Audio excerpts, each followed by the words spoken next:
Hi, welcome back to Open. May is Mental Health Awareness Month, and Astor Services and Children and Families is helping teach and raise awareness of early warning signs in young people.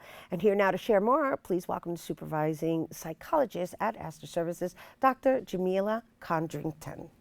Did I say that correct? Yes, you did. Dr. Condrington. Yes, Well, thank thank you you. for being here. Glad you could make it. Thank you Woo, for having we're a little us. worried about you, but loving the services that Astor Services is providing.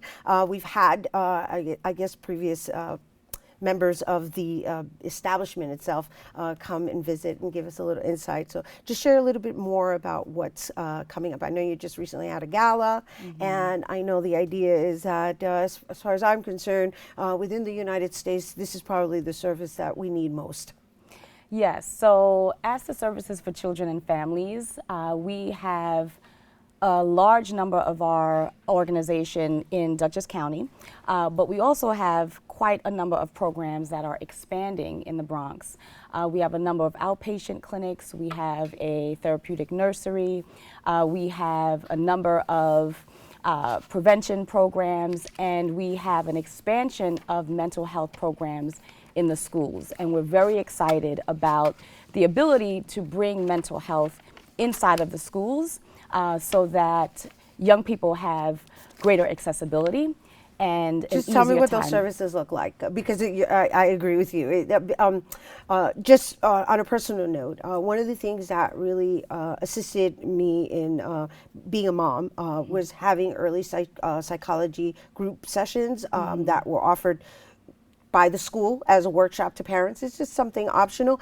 And it was so helpful to see how each individual was going through the same thing, regardless of what racial background or cultural background or economic status they lived by. And so I'm curious to know how those services look inside of the system. So usually we start out with mental health screening. And that is a service that's very important because oftentimes in young people, whether they be parents or educators or other caring professionals, they don't have the awareness of what might be developmentally appropriate and how they may be able to detect whether something is within the normal realm of behavior, especially with teenagers, because the behaviors can be risky, or whether it might be a risk factor for mental health condition. So the screeners could be anywhere from depression, anxiety, commonly concerned about is ADHD, and then they provide a referral for treatment.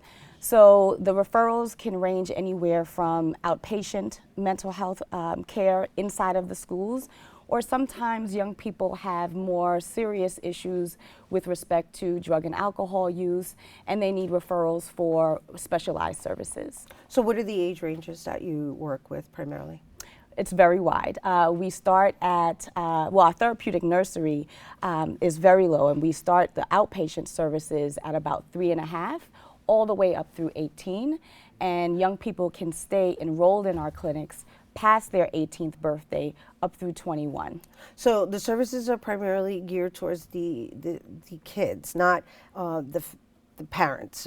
Because what I was referring to is like there was this early childhood psychology group that was just there to service the parents in assisting the development of the child. Because it all starts at home, right? So I'm just so you work directly with the individuals that could possibly be diagnosed in whatever systems you use to diagnose them. Yes, well, it's both. The child or the adolescent is our primary client. However, we understand that the parent and the larger family is the young person's greatest resource. So we offer an extension of treatment to the family. Sometimes they can be parent groups. Sometimes they can be services that involve the parent in what we call collateral services, where the parent can receive one-on-one support around how to manage the difficult emotions and behaviors of the young person.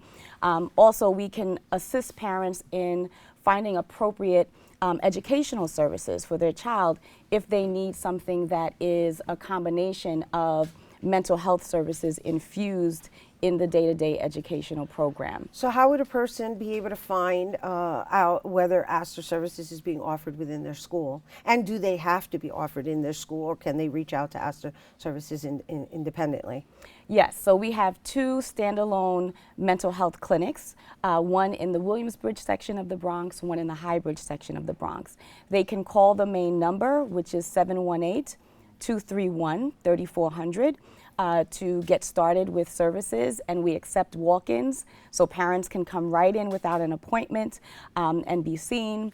And then if there are school-based services, they can go to either the teacher or the school-based social worker to find out if there is a Aster clinic located within the school.